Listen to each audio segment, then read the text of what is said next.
Welcome all of you to this exciting YouTube live opening with Vandana Dubey, a renowned career coach. We will be delving into a crucial topic.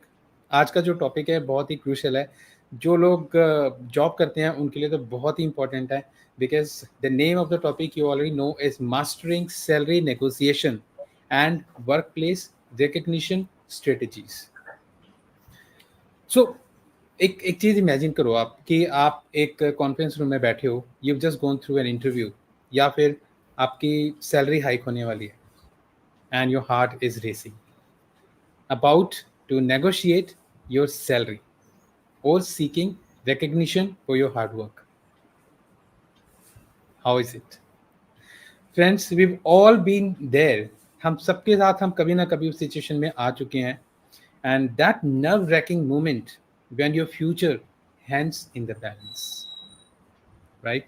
But fear not. For today, we are here with Vandana Dubey. She is a beacon of wisdom in the world of career coaching.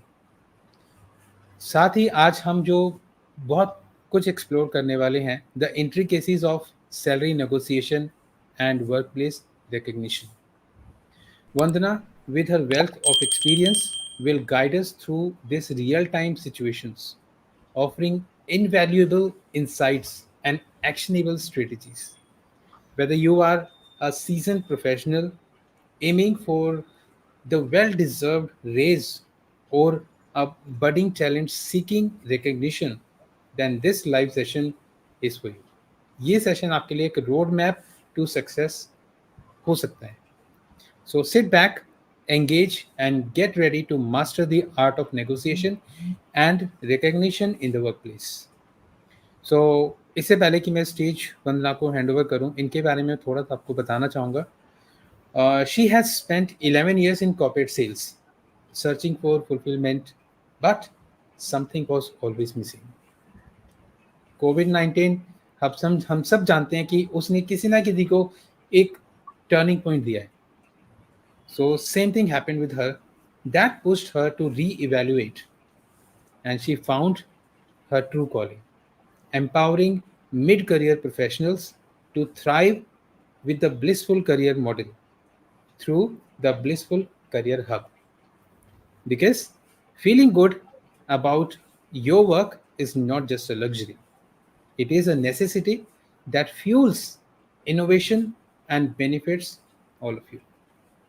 So without any delay, let's call Vandana on the stage, and Vandana will be with you for next 30 to 35 minutes, sharing her knowledge, her wisdom about the topic, and then you can ask your questions, your doubts without giving a second thought.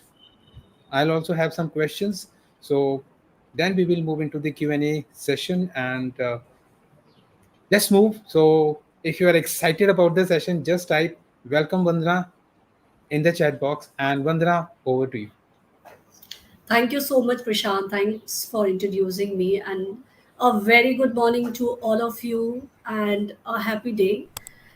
सो प्रशांत ने मुझे already introduce कर दिया है और मेरा ये passion है working professionals के लिए एक फुलफिलिंग लाइफ क्रिएट करना. सो मेरी जो लर्निंग्स है, मेरा अपना खुद का एक्सपीरियंस और मेरे सराउंडिंग का एक्सपीरियंस और मेरी रिसर्च, उस सब के बेसिस पे आज का ये मैं सेशन करने जा रही हूँ. तो होपफुली हम जब करियर में आगे बढ़ते हैं, कहीं ना कहीं हमें सैलरी निगोशिएशन को लेके हम बहुत टेंस्ड हो जाते हैं कि हम सैलरी निगोशिएट कैसे करें. और कई लोग ऐसे में हम अपना वो स्पीकअप ही नहीं होते, वो बोल ही नहीं पाते आगे चल के, राइट. और वो उस तरीके से उन्हें जो डिजायर्ड एक्सपेक्टेशन है अपने जॉब से, अपनी सैलरी से, वो उसके लिए वो अच्छे से बोल नहीं पाते. तो आज ही मैं उन्हीं चीज़ों से रिलेटेड आपके कॉन्फिडेंस को बिल्ड करने के लिए कैसे असर्टिव कम्युनिकेशन होना चाहिए और सैलरी इन बेसिस पे आपको कैसे निगोशिएट करना चाहिए. तो चलिए आइए उन्हीं सब चीज़ों के बारे में बात करते हैं विदाउट एनी फर्दर डिले.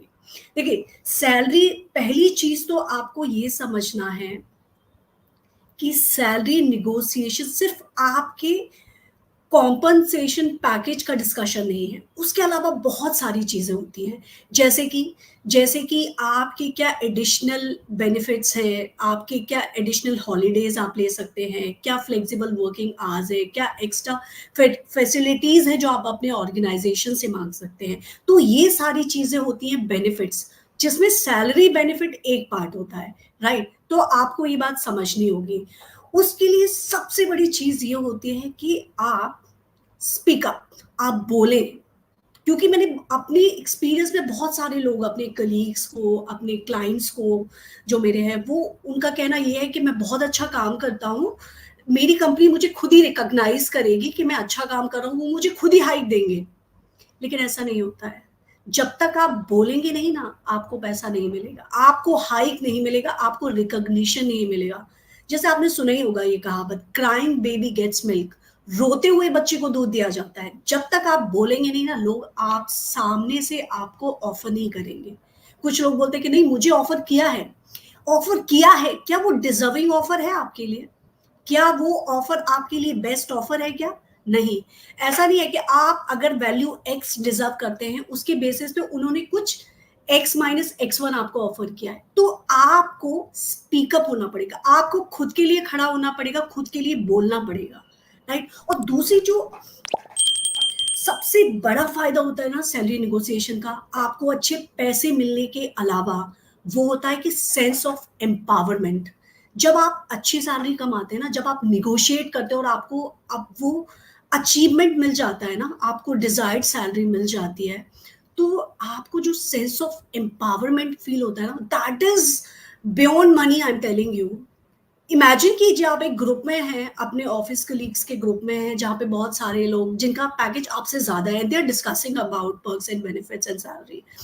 उस दौरान आप कॉन्फिडेंस के साथ नहीं बोल पाते हैं। पता है क्यों? क्योंकि आपकी सैलरी आपकी मार्केट रेट से कम है, राइट? तो ये जो सेंस ऑफ एम्पावर, फिर आप जब अच्छी सैलरी ले लेते ना, आपको ये फील होता है, यार मैं तो कहीं भी निगोशिएट कर सकता हूँ, I deserve better, I can go anywhere and ask for my worth, right? और जो कॉन्फिडेंस आता है ना, आप जो ये देखिए, ये चीजें जो सेंस ऑफ एम्पावरमेंट और कॉन्फिडेंस, ये विजिबल चीजें नहीं है, but this is the foundation of your confidence, raise of confidence which you are reflecting outside the world, right? और इसके लिए ना वो कुछ बहुत, मैंने अपनी रिसर्च के दौरान, अपने एक्सपीरियंस के बेसिस पे मैंने कुछ टॉप टिप्स के बारे में आज मैं डिस्कस करूंगी। पहली चीज होती है कि आप अपने अचीवमेंट को हाईलाइट कीजिए। आपने जो जो अचीवमेंट किए हैं, उनको आप प्रॉपर डॉक्यूमेंट कीजिए। देखिए, हमें सक्सेस मिल जाए या हम जो चाहते हैं वो हमें मिल जाए, ये ओवरनाइट नहीं होता है या कुछ वीक्स में नहीं होता है। It requires your dedication, it requires your sense of commitment. समझ रहे हैं आप? उसके लिए आपको consistent effort here I am talking about, अगर consistent effort in terms of documenting your achievements. When the right time come, आप बस उन अचीवमेंट्स को बोलिए, because data speaks louder than words. तो आप अपने अचीवमेंट्स की लिस्ट बनाइए, आपने कब क्या अचीव किया, आपके सपोर्ट से, आपके सर्विसेज से क्या आपकी टीम को, आपके प्रोजेक्ट को फायदा हुआ है। और दूसरी चीज जो मैं बताऊंगी, डेटा तो आपने कलेक्ट कर लिया है, उसके अलावा होता है कि आप अपने कॉन्क्रीट एग्जाम्पल सेट कीजिए, बिल्कुल सटीक एग्जाम्पल, कि इस प्रोजेक्ट में डिलीवरेबल्स का ये, फॉर एग्जाम्पल इस प्रोजेक्ट में डिलीवरेबल्स का ये डेट था, जिसमें मैंने एक्स्ट्रा आवर्स काम करके every day, and also on weekend I work these many hours and I deliver this particular deliverable on time or before time।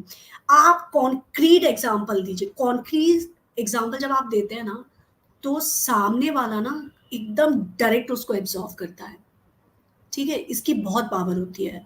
और तीसरी चीज मैं बात करूंगी कि आप सैलरी निगोशिएशन के दौरान ना, आप एंटाइटल साउंड ना हो। समझ रहे हैं आप? एंटाइटल मतलब बस आप अड़ गए हो अपनी बात पे कि मुझे वाई अमाउंट ऑफ सैलरी चाहिए, मुझे इतना हाइक चाहिए, मुझे इतना सीटीसी चाहिए। आप ऐसे मत बात कीजिए। You are on the professional platform and the other person is expecting you to behave professional। Professional का क्या मतलब है, आप असर्टिव कम्युनिकेशन में बात कीजिए, आप फ्रेंडली टोन में बात कीजिए, whatever you want to convey with assertive communication and firm way, और फुल कॉन्फिडेंस से बात कीजिए। ठीक है, आगे जाके मैं बताऊंगी आप कैसे असर्टिवली अपनी बात को कम्युनिकेट कर सकते हैं सैलरी नेगोशिएशन के दौरान। और ठीक है, और तीसरी चीज होती है, चौथी चीज ये होती है कि आप अपना जो सैलरी निगोशिएशन है उसको शेड्यूल कीजिए। देखिए, बहुत सारे लोग गलती करते हैं, वो अपने बॉस के साथ यूजुअली हैंग आउट करते हैं। ऐसा कई बार ऐसे दोस्त और बॉस और एम्प्लॉय का ऐसा रिलेशन हो, they are hanging around, they are going for breaks together, तो वो ना कैजुअली बात कर लेते हैं टी ब्रेक्स के दौरान, लंच के दौरान, या एनी ब्रेक के दौरान। आपको सैलरी निगोशिएशन कैजुअली डिस्कस नहीं करना है। इनफैक्ट आपको अपना सैलरी निगोशिएशन शेड्यूल करना है, प्रॉपर मीटिंग शेड्यूल कीजिए। ठीक है, और इसके साथ ही साथ आपको एक चीज और ध्यान रखनी चाहिए, आप शेड्यूल जब करें ये मीटिंग, ध्यान रखिए कि आपकी कंपनी लॉस में ना चल रही हो, आपकी टीम में कोई ट्रबल ना चल रहा हो, एवरीथिंग एनवायरमेंट गोइंग स्मूथ। तो राइट टाइम होना बहुत इंपॉर्टेंट है। You understand my point, I hope you are getting my point. तो राइट टाइम पे आप अपनी मीटिंग को शेड्यूल कीजिए, तो शेड्यूलिंग इज वेरी इंपॉर्टेंट। और फिर उसके बाद अगर मैं बात करूंगी कि आप कम्युनिकेशन जो है आपका सैलरी नेगोशिएशन के दौरान, कम्युनिकेशन आपका असर्टिव वे में होना चाहिए with full confidence and assertive style. It should not be rude and very angry mood. No, because I have seen few of my colleagues, and even my clients, they ask me, why can't I say like that in angry mood, or very full aggression? No, it's not being angry. You can convey or express your talk while being friendly and assertive with full confidence. देखिए, assertive communication अपने आप में एक बहुत बड़ी skill है। आज अगर आप ऑब्जर्व करेंगे ना, कॉर्पोरेट वर्ल्ड में या फिर एनी अदर इंडस्ट्री, लोग बोलने का खाते हैं। आप बोलते हैं ना, अपनी अपनी भाषा में, अपने लोकल टर्म्स में बोलते हैं, लोग बोलने का बहुत खाते हैं, राइट? तो आप कोई भी इंडस्ट्री में जाइए, वहाँ हायर पोजीशन पे जो लोग हैं, सीनियर मैनेजमेंट में, लीडरशिप में जो लोग हैं, कौन लोग हैं? देखिए, आप टेक्निकल स्किल, प्रोफेशनल स्किल, ये जो हार्ड स्किल्स हैं, ये आप सीख सकते हैं, राइट? जितना आप टाइम देंगे, स्किल आगे या पीछे आप सीख ही जाते हैं।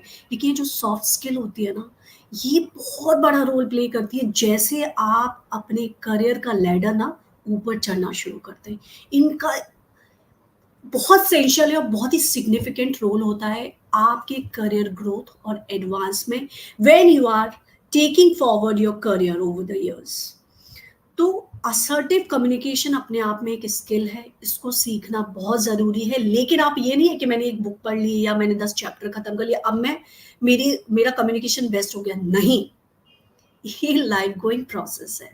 ये आपको मतलब आप जितना प्रैक्टिकली इसको इम्प्लीमेंट करेंगे, जितना आप उसको एक्सपीरियंस करेंगे, उतनी ये स्किल इम्प्रूव होगी। फिर भी इस सेशन के दौरान मैं आपको कुछ टॉप टिप्स बता दूंगी असर्टिव कम्युनिकेशन के लिए, जो आपको सैलरी निगोशिएशन के दौरान आपकी मदद कर सकते हैं।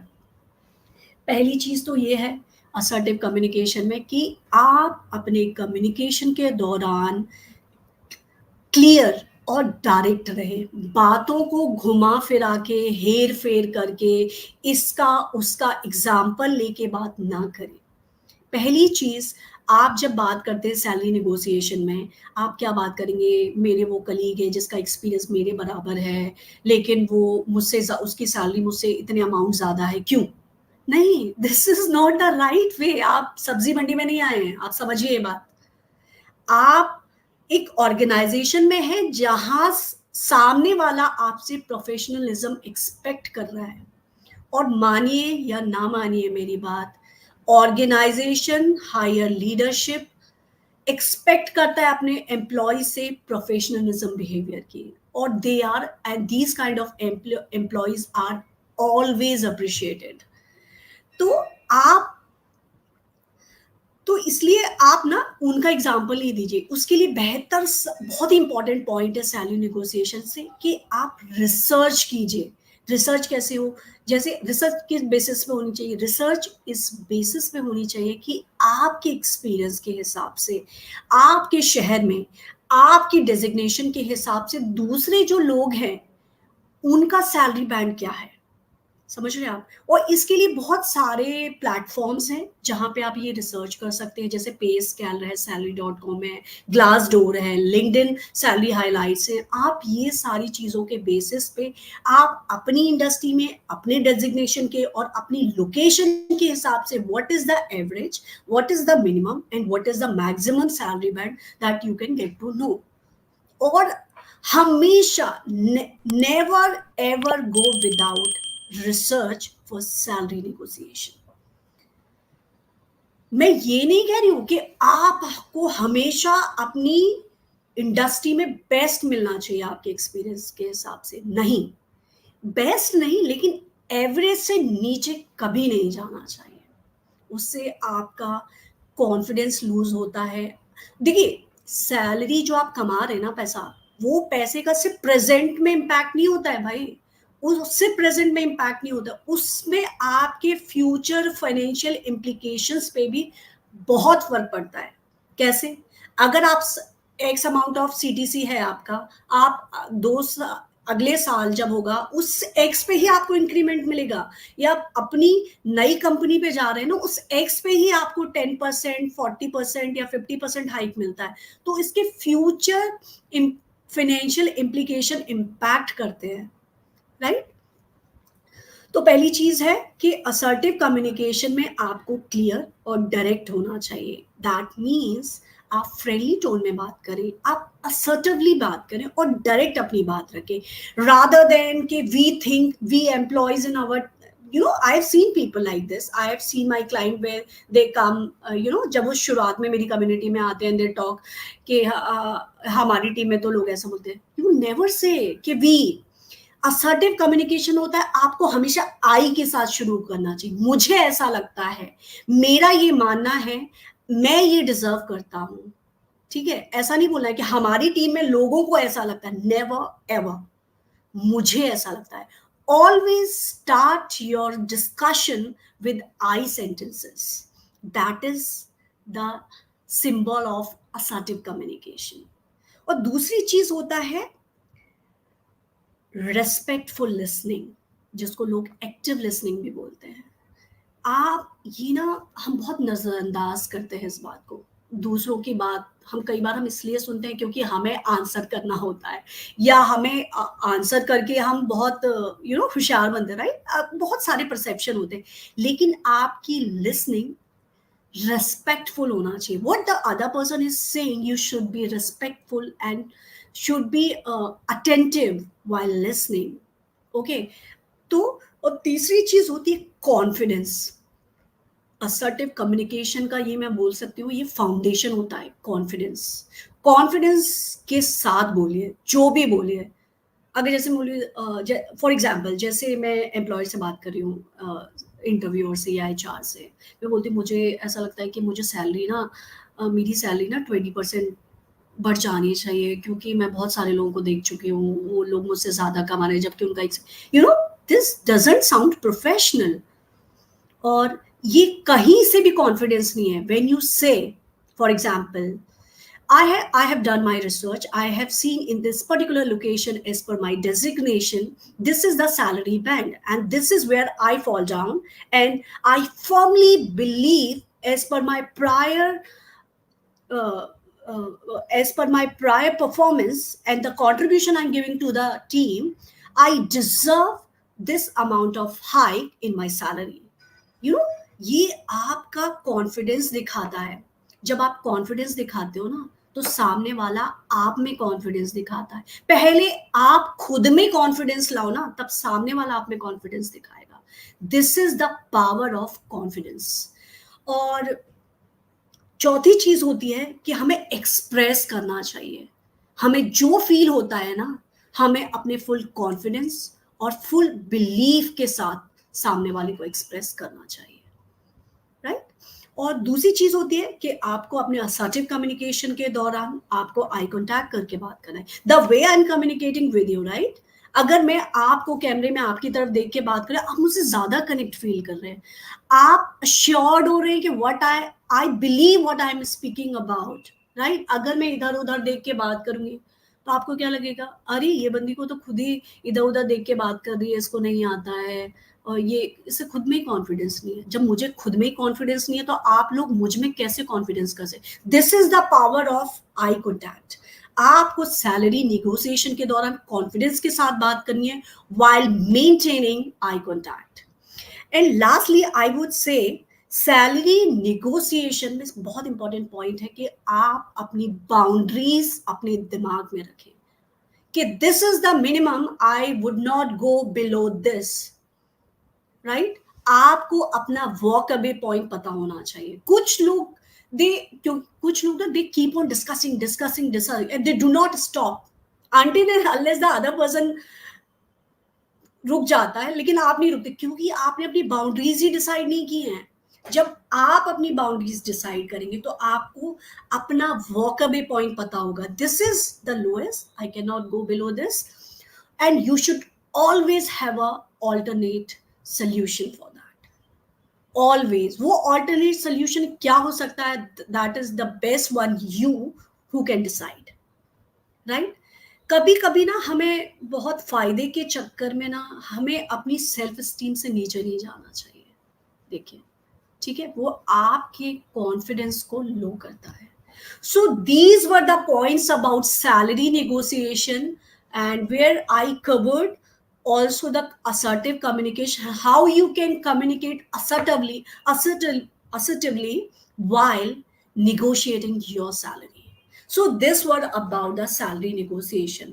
So if you ask me, I would say salary negotiation and recognition, these are very similar topics with each other, because salary negotiation के दौरान आप क्या करते हैं, आप रिकॉग्नाइज कराते हैं सामने वाले को, भाई मैंने इतना इतना काम किया है, उस इतने इतने सर्विस और कंट्रीब्यूशन के हिसाब से आई डिजर्व दिस।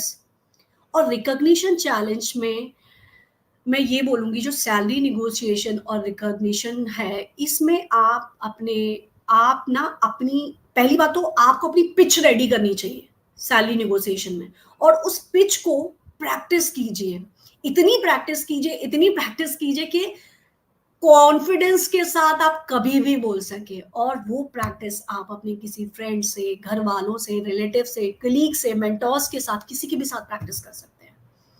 और बहुत ज़रूरी है आपकी प्रोफेशनल ग्रोथ की, बहुत ही इंपॉर्टेंट पॉइंट मैं बोलने वाली हूँ, आपकी professional career growth and advance के लिए बहुत ज़रूरी है आप एक मेंटोर बनाइए, आप एक मेंटोर फाइंड आउट कीजिए। वो आपके भले टीम में हो सकता है, या आपका कोई बाहर का सदस्य हो सकता है, या कोई करियर कोच हो सकता है, कोई भी जो आपको आपकी खामियां बताए, आपकी पावर बताए और आपकी हैंड होल्डिंग करे, ये बहुत ज़रूरी होता है, ठीक है? तो these were the points related to your salary negotiation and recognition. तो ये बहुत, और उसके अलावा मैं थोड़ा सा टच करूंगी। सो इस पॉइंट के अलावा मैं इस बारे में बात करूंगी कि वर्क लाइफ बैलेंस क्या होता है। देखिए, वर्क लाइफ बैलेंस ये होता है आपकी एनर्जी का इक्विलिब्रियम, आपके काम और आपकी पर्सनल लाइफ के बीच में। वो इक्विलिब्रियम आपने कैसे सेट किया है, आप कितना टाइम कहाँ दे रहे हैं, उसको बोलते हैं work life balance. Work life balance आपकी पर्सनल वेलबींग और आपके पर्सनल फुलफिलमेंट का बहुत बड़ा रीजन होता है, राइट? देखिए, सबसे बड़ी बात ये होती है कि वर्क लाइफ बैलेंस के लिए सबसे बड़ी चीज होती है बाउंड्रीज डिसाइड करना। ये देखो, कुछ चीजें हम ना बहुत बार बोल देते हैं, फिर हम उनको फॉर ग्रांटेड ले लेते हैं, सुन के ही ना हम बस भर जाते हैं उनसे, अरे पर्सनल बाउंड्रीज, लेकिन आपने इम्प्लीमेंट नहीं किया है। इन चीजों में जो चीज हम बहुत सुनते हैं ना, देखो, सुन के समझना, समझ के इम्प्लीमेंट करना, ये अलग अलग स्टेज होते हैं, ठीक है? बस हम देखिए, अगर मैं औरतों की बात करूं, औरतें ज्यादा अनफुलफिल्ड होती हैं अपनी लाइफ में एज कंपेयर टू मैन। क्यों होता है ऐसा? पता है क्यों? क्योंकि they want to please everybody around them. उन्हें ऑफिस में अपने बॉस को प्लीज करना है, और अपने कलीग्स को प्लीज करना है, अपने रिलेटिव्स को, अपने इन लॉज को, अपने बच्चों को, अपने हस्बैंड को। उन्हें दुनिया में सबको प्लीज करना है, और उस प्लीज करने के चक्कर में वो खुद की सेल्फ स्टीम, खुद की केयर करना भूल जाती हैं। और हमारे जीवन में अनफुलफिल्ड होने का सबसे बड़ा रीजन है कि हम अपनी स्ट्रॉन्ग बाउंड्रीज डिसाइड नहीं करते हैं। बाउंड्रीज इतना ऑसम रोल प्ले करती हैं फुलफिलमेंट लाइफ के लिए। और ये पर्सनल लाइफ में फुलफिलमेंट हो, आप ये कहेंगे हम तो प्रोफेशनल ग्रोथ की बात कर रहे हैं। जी हाँ, जब आप अपनी पर्सनल लाइफ में फुलफिल्ड होते हैं ना, तो वो आपको और मोटिवेट करता है और एनकरेज करता है 2 स्टेप्स ज्यादा काम करने के लिए आपकी प्रोफेशनल लाइफ में। This is the power of personal boundaries. और whoever is going to watch this video, especially for women working professionals, I request them, set strong boundaries around you. This is the most core reason you to be unfulfilled in your professional and personal life. मैं अब मेरे बहुत women clients हैं, they were pleasing everybody around. Even though achieving great in their careers, they were not happy. They were not fulfilled in their lives. Why? Because they were not taking care of themselves. They were putting everything in front of them. उनको उनके लिए हर चीज है। देखिए, औरत, मैं बहुत ही limited topic पे आ रही हूँ when it comes to women working professional, but I do highlight this point over here. देखिए, जब ना हमारी सोशल स्ट्रक्चर ऐसा होता है, कैसी औरतों को सराहा जाता है जो अपना खुद का खाना खाना भूल जाती है, क्योंकि वो बच्चे का बहुत ध्यान करती है। वो कितनी अच्छी माँ है, वो खुद ही खाना खाना भूल जाती है। जो अपने पति का बहुत ध्यान रखे, जो खुद की केयर नहीं कर रही है, ठीक है, लेकिन घर अच्छा हो, सब घर में खुशनुमा रहे। राइट? होता है कि नहीं होता है? नहीं। जब जान है तब जहान है। आप ये बात क्यों भूल जाते हैं? जब आप खुद हो ना, जब आप खुद खुश हो ना, खुद फुलफिल्ड हो, तभी आप दूसरों को खुश रख सकते हो। जब आपके अंदर कुछ है ना, तभी आप कुछ दे सकते हो लोगों को। इस बात को ऑलवेज रिमेंबर। जब आप है ना खुद की केयर करेंगे ना, तभी आप अपने बच्चे की, अपने परिवार की, तभी जब आप अपने बच्चे, परिवार, सबकी केयर करेंगे ना, वो पर्सनल फुलफिलमेंट, जो सेंस ऑफ फुलफिलमेंट है ना, वो आपको मोटिवेट करेगा आपकी करियर में और बेहतर करने के लिए। This is the power of setting boundaries. देखिए, बहुत सारे लोगों की गलत फहमी होती है, करियर क्या है, करियर करियर करियर, वो सिर्फ करियर करते हैं, वो अपनी पर्सनल लाइफ को दाव पे लगा देते। दाव पे क्या लगाते हैं? They don't care about, they don't give a damn about their personal lives. वो सुबह निकलते हैं 7 बजे, रात को 10 बजे आ रहे हैं, आते हैं। अब जो सुबह 7 बजे जाएगा, रात को 10 बजे आएगा, वो क्या करेगा घर आके? कुछ नहीं करेगा, नेटफ्लिक्स देखेगा 1 घंटे, खाना खाएगा, सो जाएगा, फिर सुबह उठ के वही घोड़े वाली जिंदगी। सिर्फ इतना, जिसकी आंख, नाक, कान सब बंद हो चुके हैं, वो एक ही डायरेक्शन में देख रहा है बस। समझो? लेकिन आपको समझना है, करियर में एसेंस नहीं है आपकी सक्सेस का। देखिए, ये ऐसा होता है, ये एक जार है आपका जीवन, जिसमें 5-6 अलग अलग बड़े बड़े स्टोन्स हैं। आपने एक स्टोन्स डाला अपने हेल्थ का, एक स्टोन डाला आपने अपने पर्सनल रिलेशंस का, तीसरा स्टोन डाला आपने स्पिरिचुअलिटी का, चौथा स्टोन्स डाला आपने अपने सोशल का, और 5वां स्टोन्स डाला आपने अपनी वेलबींग का। ये जो सारे स्टोन्स हैं, अब फिर ऊपर से आप जब रेत डालते हो ना, रेत जो इन स्टोन्स के अलावा बची हुई जगह बचती है, और जो रेत जो जगह फिल करती है उन स्टोन्स के बीच में, वो आपका करियर है। पहले आप अपने उन 5 स्टोन्स को स्ट्रॉन्ग करो ना। जब आपके वो 5 स्टोन स्ट्रॉन्ग हो जाएंगे ना, जब आपके वो 5 एरियाज स्ट्रॉन्ग हो जाएंगे ना, करियर तो अपने आप ग्रो करेगा। समझ रहे हो आप? करियर कोच के नाम पे I have seen many people. देखिए, रिज्यूम बना लोगे, इंटरव्यू टिप्स सीख लोगे, सैलरी निगोशिएशन सीख लोगे, कम्युनिकेशन सीख लोगे, लेकिन इन सबको सीखने के बाद चलो आपको पैसा भी मिल गया जो आप मानते हैं, कि आप खुश हो पाएंगे उससे? अगर आपका personal fulfilment, personal life, wellbeing अच्छी नहीं है तो 100% नो। इसलिए आपकी करियर ग्रोथ और सक्सेस के लिए personal fulfilment is essential part. तो मैं अपनी कम्युनिटी में मेरे जो क्लाइंट्स हैं, मैं उनको ये स्किल तो सिखाती हूँ, लेकिन जो फाउंडेशन है ना, फाउंडेशन होता है आपकी पर्सनल फुलफिलमेंट का। और वो पर्सनल उनके साथ हैंड होल्डिंग करके मैं उन्हें सक्सेस का लेटर चढ़ाती हूँ। So this is where I work. And so this is all about for today's topic. I hope you enjoyed, because I enjoyed a lot talking to you all, and looking forward to engagement. And so I speak a lot. I upload videos on my social media platforms. Um, that is Coach Vandana Dubey. You can Google me, and or the same name, Coach Vandana Dubey. I'm on YouTube as well, and my work community is Blissful Career Hub. So, yes, thank you so much. And thank you for being live and active over here. So, thank you so much. So, here I covered the topic salary negotiation and workplace recognition challenges. Workplace recognition challenges is same as salary negotiation. I covered the points over there. Like, so it was more or less the same topic, and few different topics, sub points were there that already I covered. And work life balance also I covered, and assertive communication and communication skills is one of my favorite topic. I would like to go on and on. Yeah, thank you so much. So I would like to hand over to Prashant. Awesome, wonderful, wonderful. Thank you so much, Vandana, for sharing all these, your wisdom, your knowledge with all of us. Friends, if you have any question, any doubt, feel free to ask.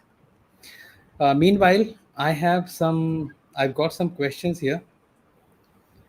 So, the first question is, what are the key elements of a successful salary negotiation strategy?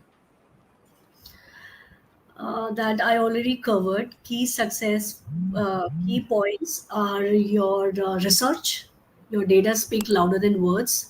आप कितना भी बात कर लें, लेकिन अगर आपके पास data concrete नहीं है, you can never be successful in negotiation. Always remember that. Before going for any negotiation, research and come up with concrete data about yourself. And second is your achievement. Document them.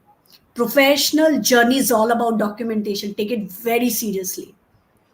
Yeah, are you getting my point? Take it very, very seriously. And the third is, and your achievements, documentation, and your salary negotiation. And the third thing I would say, don't sound entitled. आप ना बस मुझे चाहिए नहीं कीजिए. आप be professional and communicate in friendly yet assertive.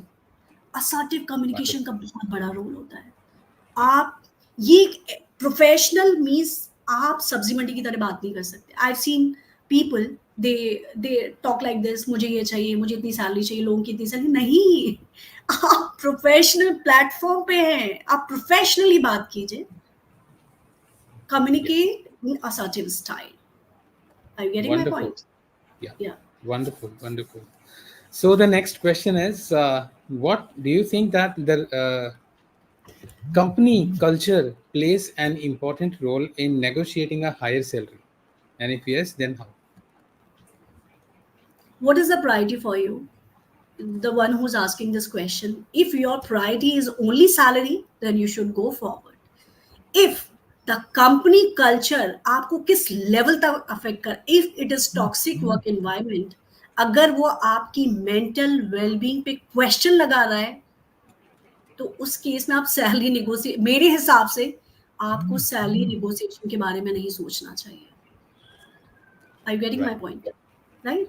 तो company culture मैं बोलूंगी आपकी लॉन्ग टर्म वेलबींग और सक्सेस के लिए वो ज्यादा रोल प्ले करता है आपके सैलरी नेगोशिएशन के. लेकिन अगर आपको शॉर्ट टर्म में ये है कि मुझे सैलरी चाहिए, तो this is your personal choice. If you ask me, I go for company culture, healthy work environment, because my mental wellbeing is my top most priority. ये मेरी पहली जिम्मेदारी है. So that matters more. या सबसे पहले वही आता है. अगर आपका कल्चर ही ठीक नहीं है, then How would you survive? So I'm sure you've got the answer. The next question is how do okay this is good one. I think ये कोई नई कंपनी ज्वाइन करने वाले हैं. So how do I handle salary negotiation when I'm transitioning to a new career or industry? आप same cheese again I would से, अगर आप नया जॉब और नई इंडस्ट्री ज्वाइन कर रहे हैं तो आप अपनी इंडस्ट्री और उस जॉब से related not only in terms of salary, every required thing आप रिसर्च करो, क्योंकि सैलरी तो निगोशिएट कर ही लोगे आप, उसके बाद जो काम भी आएगा, क्योंकि आप जब वाइडर पर्सपेक्टिव से आप रिसर्च करते हैं ना, तो नैरो पर्सपेक्टिव पे बात करना हमारा ज़्यादा डीप लेवल पे हो जाता है और हम ज़्यादा इफेक्टिवली हम निगोशिएट कर सकते हैं जब नए रोल में और नई इंडस्ट्री में जाते हैं, राइट? तो उसमें हमें सैलरी के अलावा the kind of work, the kind of culture, everything we need to research and think about. Wonderful. So Anika, I'm sure that you've got the answer and all the best for the new job. The next question Well, is what is the best way to respond when asked about my salary expectations during a job interview? How should I respond? you never say I want this. The very first thing, never ever say during salary negotiation I want x amount of CTC. Usually people say like that. Never. You say S C, जब आप interview से पहले आपसे आपकी कोई salary expectation पूछ रहा है, आपको कभी नहीं बताना चाहिए एक्स अमाउंट. आप बोलो as per the best in the market, yes, और अगर as per the market standard और best in the market I want, and say it very firmly interview से पहले. क्योंकि क्या होता है ना, कई बार अगर ज्यादा एक्सपेक्टेशन बताते हैं ना, तो आप शॉर्टलिस्ट नहीं होते हो कि भाई ये तो अभी से ही बहुत लालची साउंड हो रहा है, अभी से ये बहुत मांग रहा है, तो लोग शॉर्टलिस्ट नहीं करते. This is okay, this is the thing. लेकिन उससे पहले बोलो as per the market standard, best in the market, this is the best sentence you can say. लेकिन जब आपका इंटरव्यू प्रोसेस हो जाए, आपने इंटरव्यू दे दिया है, उन्हें आपकी वर्थ पता चल गई है, मतलब what kind of confident the person candidate is, ठीक है, तब आप अपना अमाउंट बता सकते हैं. ठीक है, आप उस टाइम आपको कुछ नहीं बोलना है कि मेरे मार्केट स्टैंडर्ड के हिसाब से और इस कंपनी में इस लोकेशन के हिसाब से ये बैंड. नो, ये आपको पूरी कहानी नहीं सुनानी है. वहां पे आपको ये बोला this is my expectation, this is I deserve for. ठीक है, ये बोल दिया. जब वो फिर बोलेंगे, फिर एचआर लेट्स से वो बोलते हैं कि I will get back to you. जब आप बाद में वो आपसे निगोशिएट करने के लिए आएंगे कि नहीं आपने इतना बोला, लेकिन हमारी टेक्निकल टीम या हमारा लीडरशिप मैनेजमेंट टीम हमें अप्रूव नहीं कर रहा है इतनी सैलरी के लिए, तब आप अपनी ये जो रिसर्च की है ना, आपने रिसर्च आपकी उस जगह रोल में आती है. समझ रहे हैं आप? उससे स्टेप बाय स्टेप आपको सैलरी निगोशिएशन से क्या क्या बोलना है वो मैंने आपको बता दिया है. Wonderful. Awesome. So good answer, wonderful answer. इसी से रिलेटेड एक और क्वेश्चन है, that is should I negotiate differently based on the size of the company? उस केस में मैं बोलूंगी सैलरी से एक स्टेप पहले आते हैं. ठीक है, अगर साइज ऑफ द कंपनी अगर आपके लिए मैटर कर रहा है ना, तो उससे एक स्टेप पहले आओ. आपका गोल क्या है? आप लंबी रेस के घोड़े बनना चाह रहे हो या आप एकदम बिल्कुल पास के? अगर आप छोटी कंपनी में आ रहे हो, आपको ऐसा लग रहा है नहीं मेरी फ्यूचर ग्रोथ यहाँ अच्छी हो जाएगी, कंपनी जैसे ग्रो होगी ना तो मैं भी बड़ा बड़ा ग्रो हो जाऊंगी, तो आप लॉन्ग रन में लंबा गेम खेल सकते हो. ठीक है, देखो पहली बात तो जो एमएनसीज में काम करते हैं और जो छोटी कंपनियों में जाके काम करते हैं, बहुत डिफरेंस होता है कल्चर में. बहुत छोटी कंपनीज में आप बहुत सीखते हो. अगर मैं हार्डवेयर इंजीनियर हूँ या सॉफ्टवेयर इंजीनियर हूँ, तो एमएनसीज में मैं क्या काम करूंगी? सिर्फ कोडिंग करूंगी. लेकिन वहीं जब आप छोटी कंपनी में जाते हो ना, आप सिर्फ कोडिंग नहीं करते हो, या आप सिर्फ हार्डवेयर डिजाइन नहीं करते हो, आप प्रिक्योरमेंट भी देखोगे, आप अपने कंपोनेंट ऑर्डर भी करोगे, आप मार्केटिंग टीम से भी बात करोगे, आप सॉफ्टवेयर टीम से भी काम, वीएनवी से काम करोगे, मैन्युफैक्चरिंग टीम से भी काम करोगे, क्योंकि वहां पे टीम साइज कम है. But you are learning out of the boundaries, I am telling you. Wonderful, right? तो आप सैलरी निगोशिएशन एक स्टेप पहले आओ कि आपका गोल क्या है. अगर आपका गोल क्लियर है, फिर आप डिसीजन लो। उस समय सैलरी बड़ा रोल प्ले नहीं करेगी। राइट। इसमें एक बहुत कुछ अच्छा मेरे को ध्यान आ रहा है जहाँ पे आप गोल की बात कर रहे हो। सो इसमें there was a session and where we asked the person कि आपका जो गोल है वो गोल आपका आप कैसे सेट कर रहे हो, like are you setting your goal like on monthly basis, half yearly basis, yearly basis, या अगले 5 सालों में आप कहाँ देखते हो या अगले 10 सालों में कहाँ देखते हो? जैसे कि एक एम्प्लॉय जो है वो यूजुअली एक सैलरी को लेके चलते हैं कि मंथ में इतना आना है। जो एक बिजनेसमैन है वो अपने साल का टारगेट लेके चलते हैं। और जो उससे ऊपर हैं, जो कोचेज हैं, जो कि बिजनेसमैन से भी आप हैं बिजनेसमैन, बट अगेन उनका एक टारगेट है कि मेरे को 1 साल में I need to be 1 crore coach, right?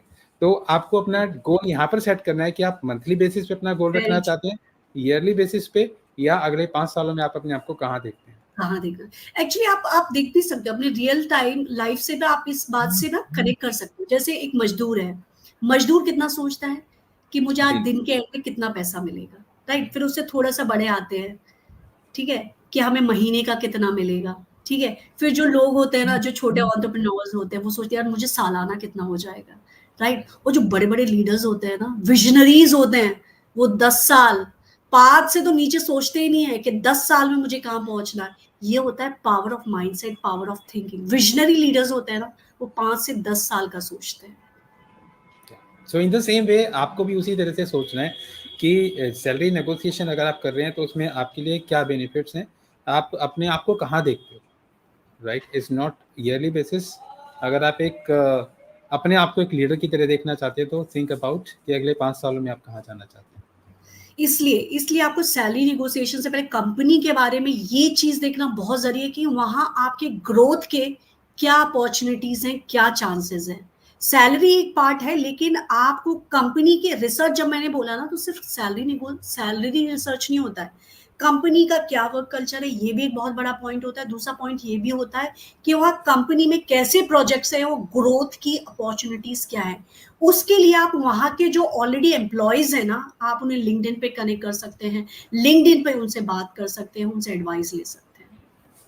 Right, great one. That's, I think this is a wonderful question you asked and the answer was amazing. Thank you, thank you. Okay, the next question is are there non-monetary benefits I should consider while negotiating for salary? Yes, अगर एक औरत होने के नाते मैं बोलूँगी, मेरे लिए तो बहुत मैटर करता है नॉन मॉनेटरी बेनिफिट्स। जैसे अगर मेरा बच्चा है 2 साल का और मुझे बोलता है कि आपके लिए फ्लेक्सिबल वर्किंग आवर्स हैं, मेरे लिए तो बेस्ट है। सैलरी मुझे थोड़ा कम दे, लेकिन मैं अपने बच्चे को टाइम दे पा रही हूँ, ठीक है। अगर एक न्यू मदर है, वो अपने बच्चे को फीड कराने के लिए उसका मैनेजर उसे अलाउ करता है ब्रेक टाइम में जाने के लिए या दिन में 2 बार, मुझे लगता है वो पैसे से कहीं ज़्यादा है। बिल्कुल, आप समझ रहे हैं? क्योंकि आप अपने बच्चे को फीड करा रहे हैं, आप अपने बच्चे को टाइम दे पा रहे हैं। वर्क लाइफ बैलेंस मेंटेन करने के लिए अगर आपको एक्स्ट्रा आवर्स मिल रहे हैं, देखिए अगर आपको एक्स अमाउंट एक कंपनी में मिल रहा है, वाई अमाउंट दूसरी कंपनी में मिला है, लेकिन Y amount is lesser than the X, लेकिन उस कंपनी में आप अपनी पर्सनल लाइफ को मेंटेन कर सकते हैं, आपकी इमोशनल वेलबींग अच्छी है, और हो सकता है फ्यूचर ग्रोथ भी अच्छी है, तो ऑब्वियसली आई वुड से आप वाई के लिए जाइए। मेरा मानना ऐसा है कि आप 2 पैसे थोड़ा कम कमाओ, लेकिन आप अपनी मेंटल वेलबींग, अपनी पर्सनल लाइफ को प्रायोरिटाइज कीजिए। समझ रहे हो? हम इतने ऑब्सेस्ड हैं इंडियंस, स्पेशली अगर मैं इंडियंस की बात करूं, हम इतने ऑब्सेस्ड हैं ना मैनेजर रोल को लेके, कि हमने बेंचमार्क ही गंदा सेट कर दिया है। समझ रहे हो? लोग जो जितना लेट जाता है, हम उसे उतना अप्रिशिएट करते हैं कॉर्पोरेट में, लेकिन हम ये नहीं जानते कि बहुत सारे लोग शाम को 5 बजे से ही काम करना शुरू करते हैं। आप वो देखो, राइट? तो ये आपका डिसीजन है। यहाँ पे इंडिविजुअल डिसीजन बहुत मैटर करता है कि आपकी प्रायोरिटीज क्या है, राइट? लेकिन हाँ, अपनी स्किल और एबिलिटीज की वजह से कभी लो पे सेक्रीफाइस नहीं करना चाहिए। अगर आपकी पर्सनल वेलबींग, आपकी वर्क लाइफ बैलेंस आता है, तो आप थोड़ी कम सैलरी पे भी कॉम्प्रोमाइज कर सकते हैं। wonderful, great one. या Okay, the next question is what are some common mistakes people make during salary negotiations? Common mistakes ये होता है, they talk plural ways is कि हमारी टीम में एम्प्लॉयज़ को ऐसा लगता है, हम लोगों को ऐसा लगता है। नो, आप अपने बिहाफ में बोलिए, that is very bad. And the second thing is people talk rudely. जब उन्हें अपना पॉइंट रखना होता है, दे टॉक रूडली और उनमें इंटरपर्सनल स्किल्स की बहुत कमी होती है। दैट्स वाई आपका कम्युनिकेशन गलत सामने वाले के सामने ना गलत तरीके से लैंड हो जाता है। जब आपकी इंटरपर्सनल स्किल और कम्युनिकेशन स्टैब्लिश नहीं होता है ना अच्छे से, तो आपकी बातों का इम्पोर्टेंस, ग्रिप लूज होने लगता है। ये है। और सैलरी निगोशिएशन में सबसे बड़ी मिस्टेक जो लोग करते हैं, लोग अपनी एम्प्लॉयज पीयर ग्रुप की बातें सुन के उनके बेसिस पे अपनी अंडरस्टैंडिंग बना के वो कन्वे करते हैं। आप ये ना र्यूमर्स और बातों के बेसिस पे अपना परसेप्शन नहीं बनाइए। आप सॉलिड ठोस डेटा और रिसर्च के बेसिस पे अपना परसेप्शन बनाइए। जब आपका परसेप्शन का, आपकी सोच का फाउंडेशन स्ट्रांग होगा, तो आप स्ट्रांग कम्युनिकेशन एक्सप्रेशन स्टैब्लिश कर सकते हैं। Wonderful. Awesome. I'm really enjoying the sessions, and I'm sure that you, all of My you, pleasure. जो आप लोग हमें अभी देख रहे हैं और जो बाद में देखेंगे, आपको कहीं ना कहीं इसका बेनिफिट्स मिलने वाला है। The next question is, what are the signs? वो कौन से साइन हैं जहाँ पर मतलब मुझे ये इंडिकेशन मिले कि this is the right time to talk about hike? Right time to talk about hike, जब आपने ना कुछ जादू कर दिया और टीम में, समझ लो आपने कुछ बहुत अच्छी महारत हासिल कर ली हो, आपने कुछ तो अच्छा डिलीवरेबल कर दिया है। जैसे टीम में आपने कुछ, एक इशू चल रहा था टीम में लंबा और आपने उसको सॉल्व कर दिया, वो बेस्ट टाइम होता है।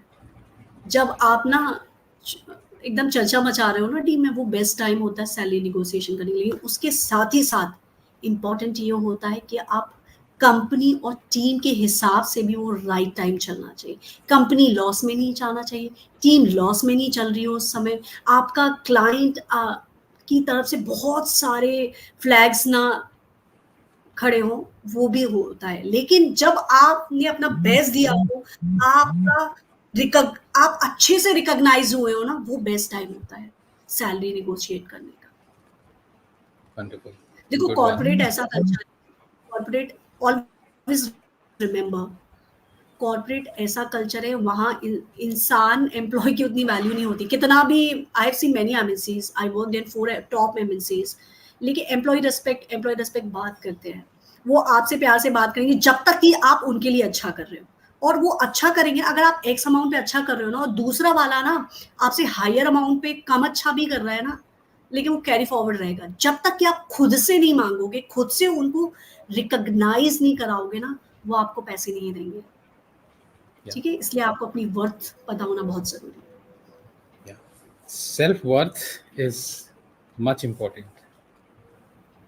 जब तक आप खुद अपनी वैल्यू नहीं करोगे तो दूसरा कैसे करेगा? सही बात है। Okay, the next question is, मैं कैसे इफेक्टिवली कम्युनिकेट करूं कि ये मेरी अकम्पलिशमेंट्स हैं और just to get the recognition at work and my employer understands them. ठीक है, उसके लिए आप क्या करो, आप शेड्यूल करो मीटिंग। ठीक है, अगर आपको रिकॉग्निशन का मैं बेस्ट फंडा बता रही हूँ, ये मैंने अपनी लाइफ में इम्प्लीमेंट किया, अपने क्लाइंट्स को मैं बोलती हूँ, and it works every single time, I am telling you.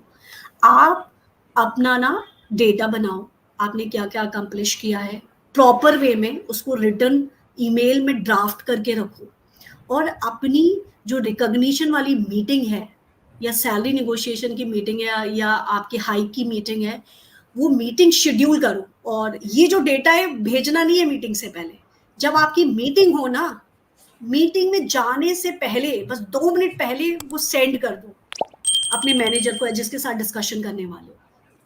ठीक है, और वो क्यों बहुत पहले से नहीं भेजना वो भी मैं बाद में बताऊंगी, लेकिन बिल्कुल जाने से पहले भेजो। और अपना लैपटॉप लेके जाओ, या उनको बोलो, मैंने आप या आपके मैनेजर के पास लैपटॉप होगा, उनको बोलो ये मेरे हाइलाइट्स है, मैंने ये कि उनके पास रिटर्न में। देखो, जो चीज बोलने से ज्यादा हम देखने की चीजों को एब्जॉर्ब करते हैं, ठीक है, जब उनके पास मेल में वो चीजें डॉक्यूमेंटेड होंगी, देखेंगी, तो आपको ऑटोमेटिक कॉन्फिडेंस आ जाएगा कि मैंने लिख के, आधा काम तो आपने पहले ही कर दिया ना ईमेल में लिख के, तो आप कॉन्फिडेंटली सिर्फ आपको बोलना है।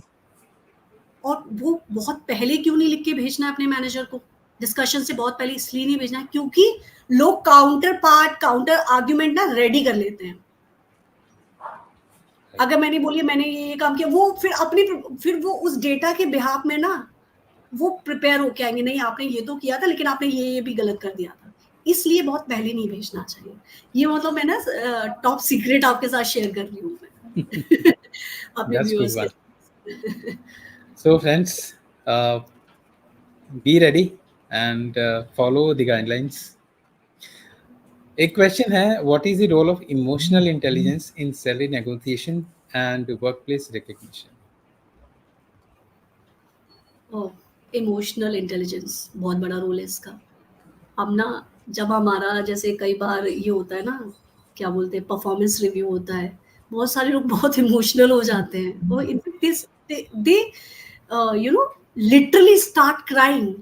आपको अपने इमोशंस को कंट्रोल रखना है, ना खुशी में ज्यादा खुशी होना है, ना दुख में ज्यादा दुखी होना है। समझ रहे हो आप? एक अच्छे लीडर की एक बहुत बड़ी क्वालिटी होती है।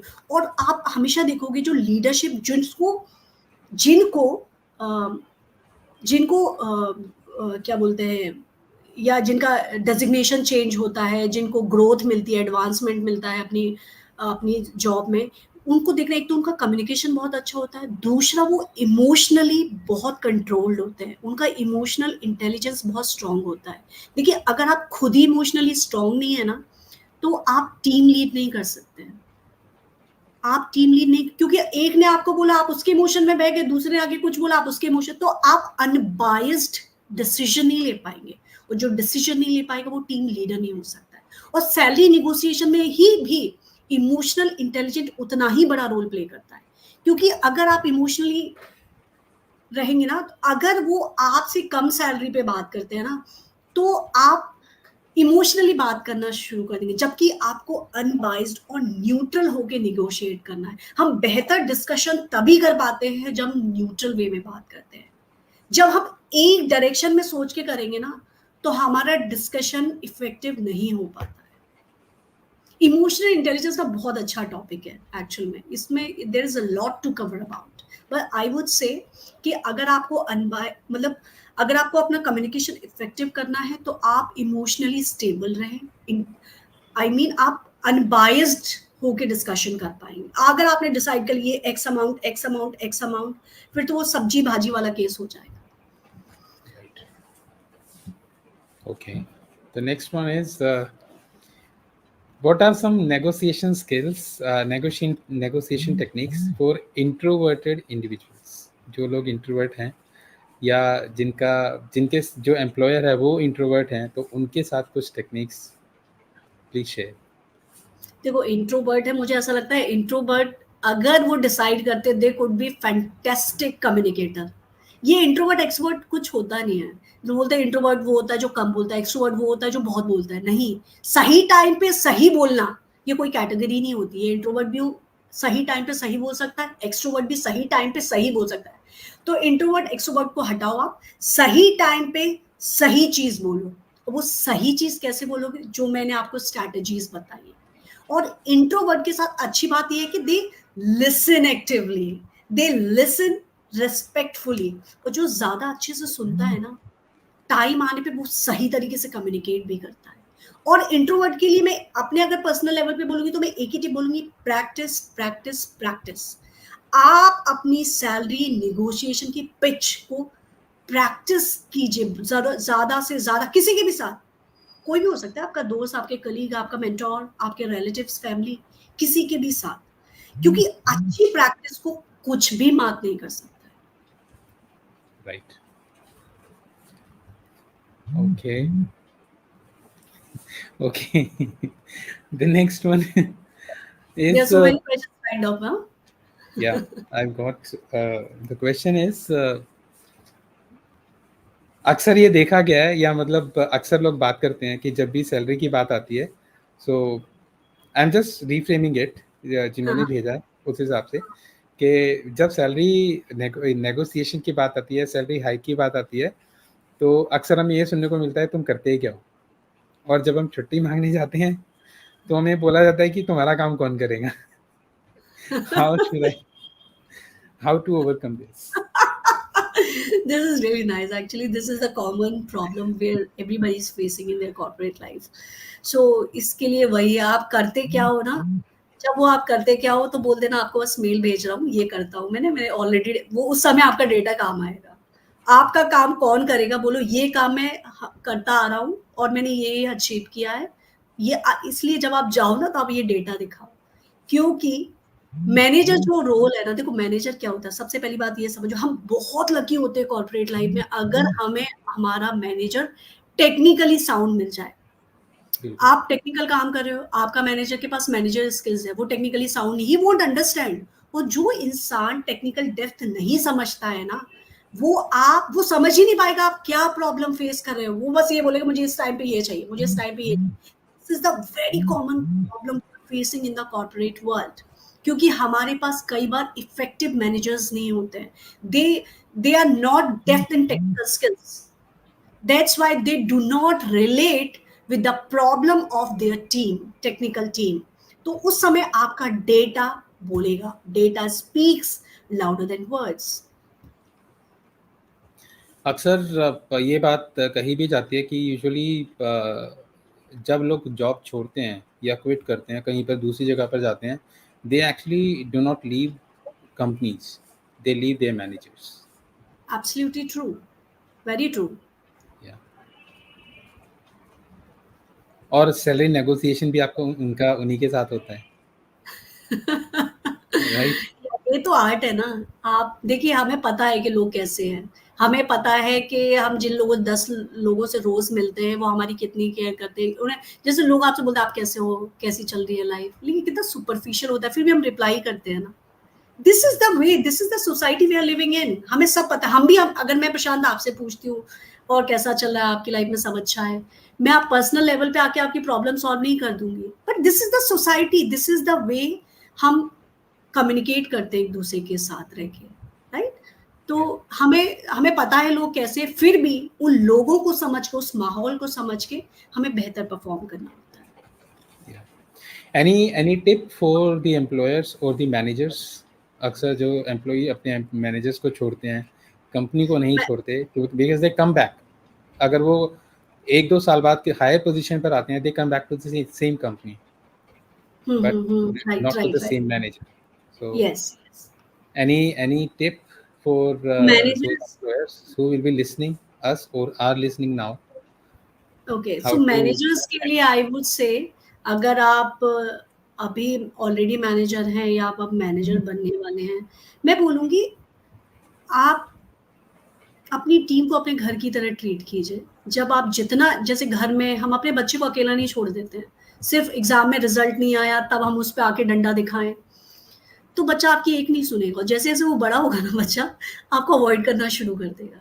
बच्चे कब आपकी सुनते, कब आपको फॉलो करते हैं? जब आप उनमें इन्वॉल्व होते हैं, राइट? उनकी हर प्रॉब्लम को और हर विन को चैरिश करते हैं। ऐसे ही एक मैनेजर का रोल होता है। आप अपनी टीम को अपने बच्चे की तरह देखिए, आप उनके क्या इश्यू आ रहा है, क्या प्रॉब्लम है, प्रोजेक्ट में किस स्टेज पे क्या जा रहा है, ना कि आपका वो प्रोजेक्ट मैनेजमेंट का जो आपने अपना डेटा, वो अपना चार्ट रेडी किया है, ये स्टेट पे ये डिलीवरेबल होगा, ये इसमें ये इशू आएगा तो इतने दिन में फिक्स करेंगे। वो तो है एक चीज, वो तो बहुत जरूरी है आपको अपने क्लाइंट को दिखाने के लिए, लेकिन उसके पीछे, उससे पहले आप इन डेप्थ अपनी टीम के साथ बात करो ना।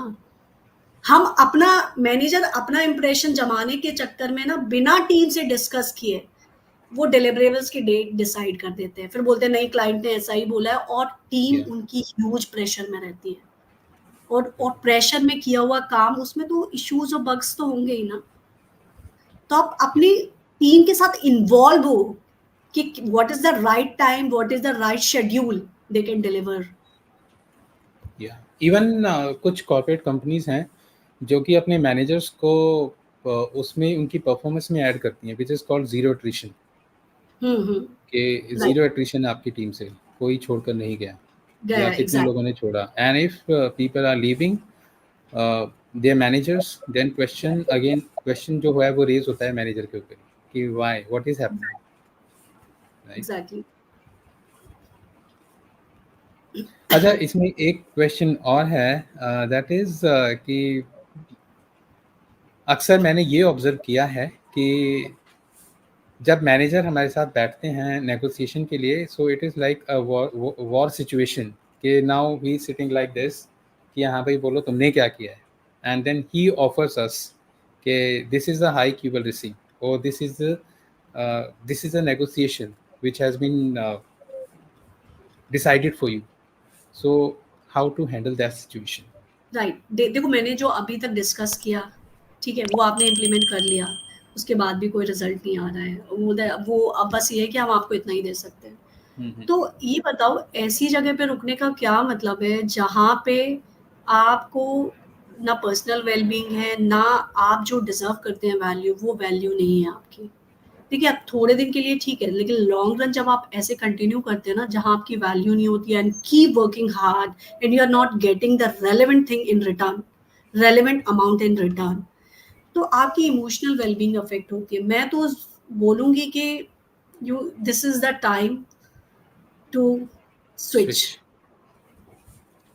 क्योंकि आपको अपनी वर्थ पे कॉम्प्रोमाइज नहीं करना चाहिए, that too for long run. और मैं बोलती हूँ सेल्फ स्टीम बहुत लो हो जाता है, पता है ये क्या होता है, ये ना हमारा कंफर्ट जोन होता है। कंफर्ट जोन कभी ना जरूरी नहीं है पॉजिटिव हो, ये निगेटिव भी होता है। हमें निगेटिव कंफर्ट जोन की आदत पड़ जाती है। हम, जैसे आपने देखा होगा कि 5 लड़कों का ग्रुप है, 5 दोस्तों का ग्रुप है, एक थोड़ा कम कॉन्फिडेंट वाला बंदा है और मतलब सेल्फ स्टीम लो है उसका, लोग उसको कुछ भी सुनाते रहते, कुछ भी गंदा गंदा बोलते रहते, लेकिन वो सुनता रहता है। वो ये सोचता है यार मेरे ये 5 ही तो दोस्त हैं, अगर मैं इनसे लड़ लूंगा, अलग हो जाऊंगा, तो कल मैं अकेला कैसे रहूंगा, मेरी लाइफ तो ऐसी हो जाएगी, क्योंकि उसने निगेटिव कंफर्ट जोन में आ गया। अरे क्या होगा, छोड़ देंगे, हम देखेंगे क्या क्या होगा। कई बार ना इस एटीट्यूड, लाइफ में कुछ हमेशा नहीं आते, कभी कभी ऐसे मोमेंट्स आते हैं जब आपको ऐसे डिसीजन लेने पड़ते हैं, तो आप अपने निगेटिव कंफर्ट जोन से बाहर निकलना होगा और आपको नई शुरुआत करनी होगी, नए जॉब की तरफ। कई बार ऐसा होता है कि people are quite comfortable with the enemies they are living with instead of moving to the unknown transformation actually उसे वो एक्चुअल में एक आपका ना वो है ना कंफर्ट आपका, mindset. ये हो गया ना कि अब चल रहा है तो चल रहा है। Right. Wonderful. Okay, I have two more questions only. Uh, जो क्वेश्चन है it is again related to this, how should I respond to the employer if he refuses to negotiate and gives a final offer? तो बस मैं बोली ना, आपको अपना walkable point पता होना चाहिए, और आप, अगर आपको सैलरी प्रॉपर नहीं है आपके एक्सपेक्टेशन के, तो आप एक्स्ट्रा पर्क्स पे भी बात कर सकते हैं। एक्स्ट्रा पर्क्स जैसे हुए कि आपको अदर बेनिफिट्स क्या है, एडिशनल लीव्स क्या है, फ्लेक्सिबल वर्किंग आवर्स क्या है, आपकी प्रायोरिटी क्या है। अगर आपकी प्रायोरिटी सिर्फ अमाउंट है और वो अमाउंट नहीं मिल रहा है, अगर आप जॉब ज्वाइन भी कर लोगे ना, तभी आप सेटिस्फाइड नहीं हो, क्योंकि आपकी प्रायोरिटी तो मनी है, मनी आपको मिल नहीं रहा है, तो आप हमेशा अनसेटिस्फाइड रहोगे। तो उस केस में आपको अपना ऑल्टरनेटिव देखना चाहिए। जैसे मैंने बोला, हमेशा अपना ऑल्टरनेटिव रेडी रखो, और आपको अपना वॉकअवे पॉइंट पता होना चाहिए। भैया मुझे अब पता है कि आज की डेट में मुझे ना 30 लाख चाहिए, यानी चाहिए, मुझे अपने घर का खर्चा चलाना है, और ये मेरे एक्सपेंसेस है, लाइफ एक्सपेंसेस, मुझे इतना अमाउंट चाहिए, लेकिन आपको उतना अमाउंट नहीं मिल रहा है, बहुत कम मिल रहा है मान लो से, तो ऑब्वियसली आपको ऑल्टरनेट अपना रेडी रखना है। आपको दूसरे इंटरव्यूज देना है आपको। मैं तो यही बोलूंगी, अगर आप मनी आपकी प्रायोरिटी, अगर मनी आपकी प्रायोरिटीज नहीं, आपको लगता है I can compromise on money, then you should look for other perks and benefits. जैसे कंपनी क्या एडिशनल आपको दे रही है, क्या बोनसेस हैं एक्स्ट्रा, क्या लीव, बहुत सारी चीजें होती है, आप उन पे बात कर सकते हैं कि भाई सैलरी तो इतना चलो मैं ले लूँ, उसके अलावा मुझे अदर बेनिफिट्स में क्या है। Okay. ठीक है, तो Wonderful. आपको अपना ना प्रायोरिटीज पता होनी चाहिए। इधर 3 चीज़ों का रोल है। नंबर 1 प्रायोरिटीज़, दूसरा आपका वॉकअवे पॉइंट, तीसरा आपका alternative. Okay, wonderful. Any final tip? That is the last question for the people who are watching us right now and who will be watching us later. So, any final final tip? Tip, final tip I would से, जब तक आप 6 से 7 साल के experience में हैं, आपके लिए additional skills other than your technical skills उतना हमें रोल पता नहीं चलता है, हम उनको नज़रअंदाज करते हैं। लेकिन जैसे-जैसे आप करियर का ग्रोथ का लैडर चढ़ना शुरू करते हैं ना, आपकी इंटरपर्सनल स्किल्स, आपकी communication skills, soft skills, people skills, ये बहुत बड़ा रोल प्ले करेंगे। अगर आप विज़नरी हैं, अगर आप करियर में ना थोड़ा आगे अच्छे से दौड़ना चाहते हैं ना, तो आप अपनी स्किल्स को सीरियसली लेना शुरू कर दीजिए, ठीक है? और उसके लिए आपको कैसे लेना है, उसके बहुत सारे तरीके होते हैं, ठीक है? जैसे मैं अपनी कम्युनिटी में हैंड होल्डिंग कराती हूँ, उनको ये सारी चीज़ सिखाती हूँ, उनके गोल सेट करती हूँ, उनको मेंटोर करती हूँ। ऐसे बहुत सारे लोग हैं और आप अपना मेंटोर बना सकते हैं अपने वर्क प्लेस पे जो आपको ये सारी चीज़ें बताएँ, या आपके कुछ करियर गाइडेंस होते हैं, कोचेज़ होते हैं, आप उनके हैंड होल्डिंग जैसे भी there could be multiple ways to learn this, या जैसे सेल्फ अवेयर लोग होते हैं, है ना? जिनमें खुद ड्राइव होती है सीखने की, तो वो नेट से इधर-उधर करके सब करते हैं। आप कोई भी तरीका अपनाएँ, it does not matter, but अपनी इन स्किल्स को बहुत सीरियसली लेना शुरू कीजिए। ठीक है? क्योंकि ना दब ये दुनिया कहीं भी हो, ये प्रोफ़ेशनली नहीं, कहीं जो दबता है ना उसको और दबाया जाता है, जो उठता है उसको सराहा जाता है। तो आप उठते हुए में जाएँ जिससे लोग आपको सराहें, ना कि दबे के और दबाएँ। This is the final thing I would like to say to everybody. Thank you. Yeah. So raise your voice for yourself, right? Yes. Wonderful, wonderful. I really appreciate what you have shared. So, ladies and gentlemen, as we are reaching to the we draw this enlightening session to a close. I really want to extend my deepest gratitude to each one of you for your active participation, जिन्होंने अच्छे अच्छे questions भेजे and your thoughtful engagement.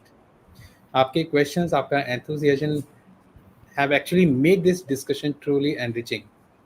A special thanks to our esteemed guest speaker, Vandana Dubey, whose expertise and insights have illuminated the path of mastering salary negotiation and workplace recognition strategies. Vandana, your wisdom has been invaluable, and I'm immensely grateful for your time and expertise shared with all of us today. Thank you so And much. I enjoyed the session thoroughly, and it was a great discussion. Looking forward. Thank you. so for those who जो आपके साथ connect करना चाहते हैं people, so what I'll do once the session will be over, मैं इनकी details जो है description box में I'll just write that, mention that, so you can connect with her if you want to go for the one-to-one session, if you want to choose her as a mentor. And I'm sure because as we said कि आपकी life में देखो God father कम लोगों को मिलते हैं, मिल जाए तो बहुत अच्छा है, लेकिन अगर गॉड फादर नहीं है तो एक मेंटर का होना बहुत ज़रूरी है। मेंटर जो कि आपका हैंड होल्ड रखे और आपको कदम कदम पर बताए कि what you need to do, and those decisions will actually take you forward, will take you to your desired place. So feel free to reach out to her and tap into her wealth of knowledge, right? Remember, the journey to professional success is ongoing, and your commitment to mastering these strategies is just a vital step forward.